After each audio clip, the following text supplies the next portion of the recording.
লোকিজমের season 5 এ তোমাদের সবাইকে স্বাগতম। সিজন 4 এ আমরা দেখেছিলাম মিডটা মার্ক ও পাবলিকে টিপে, আর যেখানে মিডটা মার্কতে সবকিছু ভালোই চলছিল, ড্যানিয়েল মিডটামে টপ করে বেড়েছিল। বাট মেন সমস্যা হয় বুট ক্যাম্প পার্কে, যেখানে পায় মিরা রেপ হয়ে যাচ্ছিল, কিন্তু সঠিক টাইমে জ্যাক তাকে বাঁচিয়ে নেয়। এখন সিজন 5 এ আমরা দেখবো পাবলোভস ডগ আর্টটি। তোমরা নামটা শুনে হয়তো মনে করতে পারো এই আর্টটা কোনো ডগ রিলেটেড হবে, বাট এমনটা কিছুই না। তোমরা আগে স্টোরি দেখলে বুঝে যাবে এই আর্টটার নাম এমন কেমন। তো চলো সবাই আর বেশি কথা না বলে আজকে ভিডিও শুরু করা যাক। সিজন 5 এর শুরুতে সবাই বুট ক্যাম্প থেকে ফিরে আসে। ড্যানিয়েল নিজে জবে যাওয়া শুরু করে। ড্যানিয়েলের বস তাকে এই মাসে স্যালারি দিয়ে দেয়, কিছুটা বাড়তি ক্যাশও দেয় যাতে ও তার মায়ের জন্য কিছু গিফট কিনতে পারে। তো ড্যানিয়েল ডিসাইড করে যে এই ছুটিতে সে নিজের বাড়ি ফিরে যাবে নিজের অরিজিনাল বডি দিয়ে, আর সাথে মায়ের জন্য একটা গিফটও নিয়ে যাবে।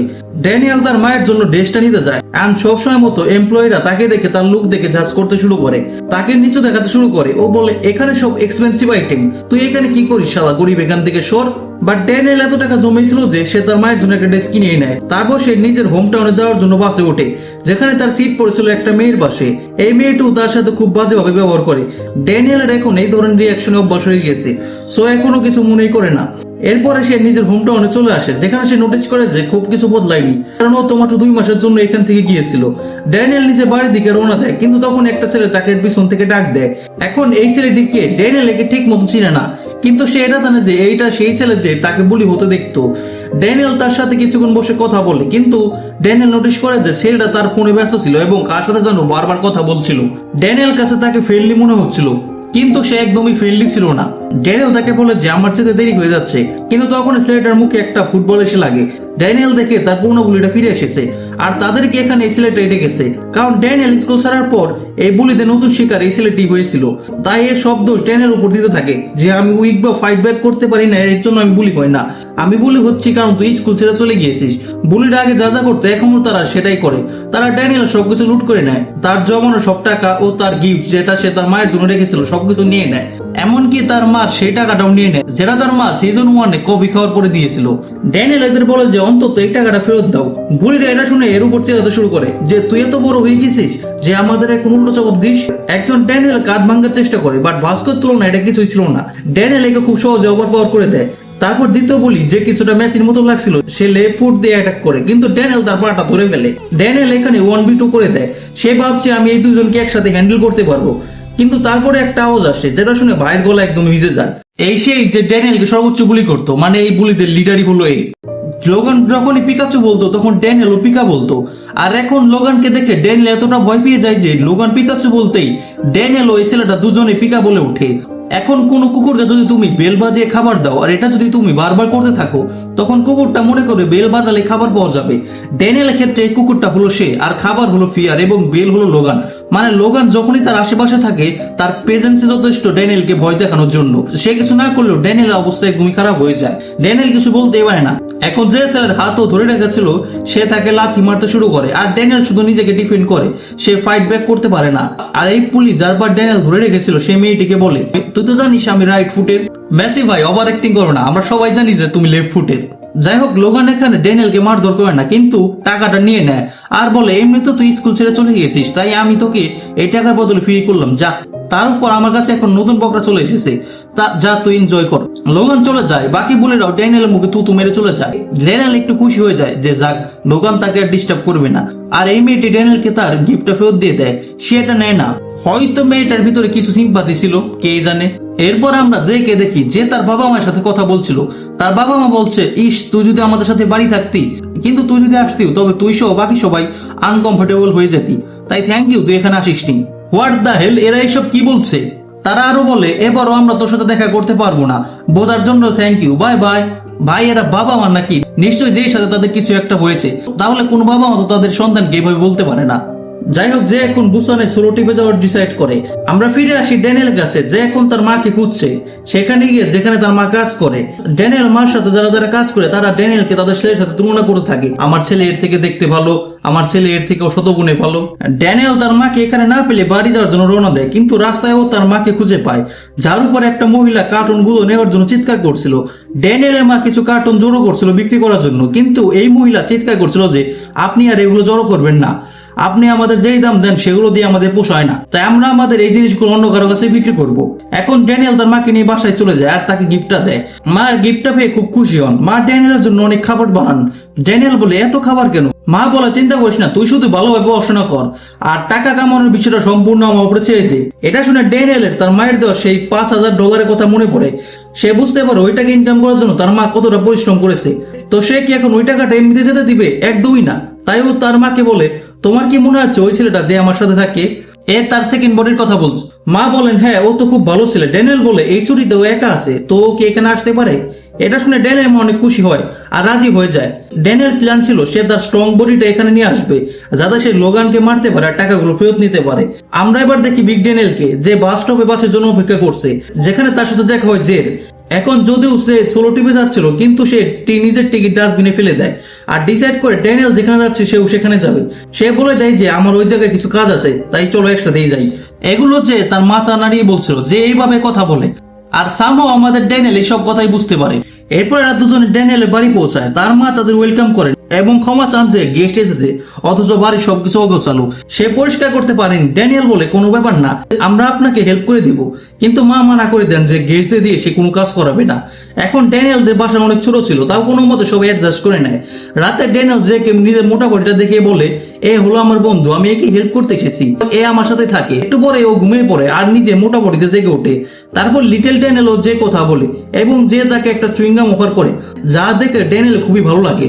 এখন ও জেকে বলেছে আসলে বিগ ড্যানিয়েল এখানে কেন এসেছে, যে আমার মা আমাকে $5,000 দিয়েছিল যা কেউ আমার কাছ থেকে কেড়ে নিয়েছে। এই $5,000 আমার মা কার্টুনগুলো বিক্রি করে কামিয়েছিলেন। $5,000 হয়তো খুব কম, কিন্তু আমার কাছে ওই টাকাটা একটা লাকি চামের মতো, তাই আমি ওই টাকাগুলো ফেরত নিতে চাই। এটা শুনে জের মনে পড়ে যায় যে ড্যানিয়েল মা বলেছিলেন যে তুমি হলে আমার ছেলের মতো, আমাকে তুমি নিজের মা ভেবে নিয়ে এ বাসায় থাকতে পারো। তো এখন যে ডিসাইড করে যে সে ড্যানিয়েলকে হেল্প করবে এই টাকাগুলো ফেরত নিতে। এগুলো বলার মাঝখানে এটা ড্যানিয়েলের মার কার্ডবোর্ড গুলো গুছিয়ে দিচ্ছিল। ড্যানিয়েলের মা ঘুমিয়ে পড়েছিল, তাই এরা এই কাজ করতে পারছে। যদি ড্যানিয়েলের মা জেগে থাকতো তাহলে এরা কিছুতে এই কাজগুলো করতে পারতো না। সেম শিফট হয় লোগানের উপর, যে তার সিনিয়রদের টাকা দিচ্ছে যা সে জুনিয়র বাচ্চাদের থেকে নিয়েছে। টাকা কম হওয়ার কারণে সিনিয়ররা তাকে পেটায় আর বলে, বেটা তুই আমাদের সেম গ্যাং, তাই এবার তোকে ছেড়ে দিচ্ছি, পরের বার থেকে আরো বেশি টাকা দিবি। এসবে লোগান খুব রেগে যায়। এবার আমরা জানতে পারি আসলে এই লোগানটাকে। আমরা একটা বড় বিল্ডিং দেখি, যেটা অবশ্যই যে তার ম্যানেজারকে বলছে লোগানের ব্যাপারে খোঁজ নিতে। ম্যানেজার জানায় যে তার পুরো নাম হলো লোগান লি এবং তার বয়স আপনার মতোই। লোগান অনেক বাচ্চাদের বুলি করে এবং তার কাছে জুজুৎসুতে ব্ল্যাক বেল্টও আছে। তো সে কতটা স্ট্রং সেটা আমাদের এখানে দেখানো হয়। সে তার সব সিনিয়রদের একাই পিটিয়ে দেয় এবং তাদের থেকে সবগুলো টাকা নিয়ে নেয়। যাওয়ার আগে বলে যায়, তোরা যার জন্য টাকা কালেক্ট করিস তাদের যদি আমার সাথে কোনো প্রবলেম থাকে তো এসে কথা বলুক। এক সিনিয়র অজ্ঞান অবস্থায় মনে মনে বলে, লোগান তুই জানিস না তুই কার সাথে পাঙ্গা নিয়েছিস। আমাদেরকে এই পার্সনটাকে দেখানো হয় না, কিন্তু তার চশমাটা দেখে হয়তো তোমরা সবাই বুঝে গিয়েছো একে। না বুঝে থাকলে এ আর কেউ না, এ হলো গান, যার কথা সিনিয়ররা বলছিল। এবার আমরা আসি ড্যানিয়েলের কাছে, যে যাচ্ছিল লোগানের থেকে টাকাটা ফেরত নিতে, কিন্তু সে দেখে তার বাড়ির বাইরে অনেক কার্টুন পড়ে রয়েছে। সে তার মাকে জিজ্ঞেস করে যে এগুলো কোথা থেকে এলো। মা বলেন পাশের একটা হোটেল থেকে এগুলো দিয়ে গেল। আর পাশের হোটেলটা কার, সেটা আর কাও না, সেটা হলো আমাদের যে এইসব কার্টুন পাঠিয়েছিল। যে এখন লোগানের সামনে এসে দাঁড়িয়েছিল ড্যানিয়েলের সেই $5 নেওয়ার জন্য। এদের ফাইট আমরা দেখবো, কিন্তু এখন সিনিয়রদের কাছে আসি, যারা গানকে কল দিয়ে জানাচ্ছে যে লোগান কি করেছে। গান বলে, দেখ আমি এইসব নিয়ে কথা বলবো না ওর সাথে, আমি এইসব কাজ ছেড়ে দিয়েছি। কিন্তু গান বলে সে গোকে বলে দিবে, কারণ টাকা কালেকশনের রেসপন্সিবিলিটি এখন তার। এখন এই গোটাকে এর সম্পর্কে আমরা ভালো মতন জানবো ভাস্কর ব্যাক স্টোরি আর কে। সে পর্যন্ত তোমরা এইটুকু জেনে নাও, এই গো হলো গানের মতো একজন স্ট্রং ফাইটার। গোকে গানের ইকুয়ালও বলা হয়। গান কলটা কাট করে আর আমরা দেখি গানের সাথে ওই মেয়েটি বসে আছে, যার কাছে ড্যানিয়েলের মতো দুটি বডি ছিল। এর নাম হলো ক্রিস্টাল। সে ওই দিন ইনভিটেশনে কথা বলছে যে ইউই তাকে ডেকেছিল হেল্প করার জন্য, কিন্তু সে যায়নি। গান বলে আমি গিয়েছিলাম, কিন্তু ওখানে ওদের হেল্প করা দরকার পড়েনি, কারণ ওখানে সেই ছেলেটি ছিল, ও বিগ ড্যানিয়েলের কথা বলছিল। আর এখানে একজন সেলিব্রিটিও ছিল যাকে আমরা সিজন 1-এ দেখেছিলাম। সে বলে আমি গিয়ে দেখতে চাই যে এ কে, যাকে প্রেসিডেন্ট নজর রাখতে বলেছে। তোমরা একে মনে রাখো, এও একটা ইম্পর্টেন্ট ক্যারেক্টার হবে ফিউচারে। এরপর আমরা দেখি বিগ ড্যানিয়েলকে, যে এখন লোগানের এই চামচাকে জিজ্ঞাসা করছে যে লোগান এখন কোথায় রয়েছে। এরা প্রথমে একটু ভাব দেখালো, ড্যানিয়েলের কামনেস দেখে সবাই ভয় পেয়ে বলে দেয় যে সে কোথায় রয়েছে এখন। তারপর আমরা ফাইনালে আসি লোগান ও জের ম্যাচে, যেখানে যে খুব ভালোভাবে লড়ছে। সে লোগানের প্রত্যেকটা পাঁচ টস করছে আর কাউন্টারও দিচ্ছে। সে খুব ভালোভাবে ফাইট করছে দেখে লোগান বুঝে যায় যে এর উপর জুজুৎসু কাজ করবে না, তাই সে ডার্টি গেম খেলতে শুরু করে। সে যে সামনে সেই টাকাগুলো ছেঁড়ার নাটক করে। অবশ্যই সে ছিঁড়বে না, কিন্তু যে প্যানিক করে আর তার কাছে চলে যায় টাকাগুলো বাঁচানোর জন্য। আর এর ফায়দা তুলে লোগান জের চুল ধরে ফেলে আর পাঁচ মারতে থাকে আর তাকে একটা লকের মধ্যে ফেলে দেয়। এটা খুব ডেডলি লক ছিল, কারণ খুব তাড়াতাড়ি যে অজ্ঞান হয়ে যায়। কিছুক্ষণ এরকম থাকলে তার দম আটকে যেত এবং সে মারাও যেতে পারতো। কিন্তু তখনই এন্টি মারে ড্যানিয়েল লোগানকে আটকানোর জন্য। ড্যানিয়েলকে দেখে লোগান জেকে ছেড়ে দেয়। সে ড্যানিয়েলকে ধরার চেষ্টা করে, কিন্তু ড্যানিয়েল খুব সহজে ওই একটা ডস করে দেয়। এসব দেখে লোগান ভয় পেয়ে যায় যে এরা কারা ভাই, আমার এটা এদের গায়ে একদমই লাগছে না, এরা ডস করছে, কি হচ্ছে আজ আমার সাথে। ড্যানিয়েল জেকে চেক করতে যায়, কিন্তু তার পেছনে লোগান আসে এবং জিজ্ঞাসা করে তুই কে রে, তোকে কে এখানে পাঠিয়েছে। লোগানকে পিছনে দেখে ড্যানিয়েল অবস্থা একদমই খারাপ হয়ে যায়। যদিও ড্যানিয়েল এই সময় স্ট্রং বডিতে ছিল এবং সে অ্যাডভান্টেজে ছিল, তাও এটা পুরনো টমা। ড্যানিয়েল ভয় কাঁপতে থাকে, কিন্তু লোগান ফাইট করে না। সে বলে তোর বন্ধু কিনে আর এখান থেকে বের হ। লোগান টাফ সাজার অ্যাক্টিং করছে, কিন্তু অ্যাকচুয়ালি সে ডিসঅ্যাডভান্টেজে আছে, কারণ সে অলরেডি টায়ার্ড জের সাথে ফাইট করার ফলে। সে জানে নতুন করে লড়লে তার হারার চান্স অনেক বেশি। যাই হোক, লোগান লড়ে না এবং চলে যায়। ড্যানিয়েল এখানে ভাবছে এখন সে কি করবে, হয়তো সে টাকাগুলো অলরেডি খরচ করে ফেলেছে। কিছুক্ষণ পর জের চোখ খুলে এবং সে দেখে ড্যানিয়েল তাকে পিঠে নিয়ে যাচ্ছে। ড্যানিয়েল জেকে লোগানের ব্যাপারে বলে, কিন্তু তখনই যে তার সামনে টাকাগুলো রাখে। টাকাগুলো দেখে ড্যানিয়েল খুব খারাপ লাগে এবং সে কাঁদতে শুরু করে, কারণ সে নিজের টাকা লোগানের কাছ থেকে আনতে পারেনি। তার খুব খারাপ লাগে যে আমি শুধু শরীর বদলাতে পারলাম, কিন্তু লাইফে কিছুই বদলাতে পারলাম না। ড্যানিয়েলকে কাঁদতে দেখে যে মনে করে যে হয়তো সে খুব ভারী, তাই ড্যানিয়েল কাঁদছে। তো যে তার পিঠ থেকে নেমে যায় এবং বলে আয় তুই আমার পিঠে আয়, আমি তোকে নিয়ে যাবো। ড্যানিয়েল বলে না, আমি এর জন্য তো কাঁদছি না, বাট যে ভাই এখনো তাকে তার কাঁধে উঠতেই বলছিল। এরপর আমরা এই স্টোরে আসি, যেখান থেকে ড্যানিয়েল তার মায়ের জন্য গিফট কিনে নিয়েছিল। ড্যানিয়েল তার মায়ের সাথে ড্রেসটা চেঞ্জ করতে এসেছিল, কারণ ড্রেসের মধ্যে একটা দাগ লেগেছিল। কিন্তু এমপ্লয়িরা লিটল ড্যানিয়েলকে দেখে বলে, যখন আমরা ড্রেসটা তোকে দিয়েছিলাম তখন ড্রেসটা এরকম ছিল না, ড্রেসটা একদমই ভালো ছিল, তুই এই দাগ কোথা থেকে জানি লাগিয়ে নিচ্ছিস আর এখন ড্রেস পাল্টাতে বলছিস, যা আমরা এটা করতে পারবো না। এরা একদমই মিথ্যা কথা বলছিল। ড্যানিয়েল ও তার মাকে এইরকম অবস্থায় দেখে তারা ড্রেসটা চেঞ্জ করতে মানা করে দেয়, বাট এখানে এন্টি মানে যে, আর এই সবটা তারই ছিল।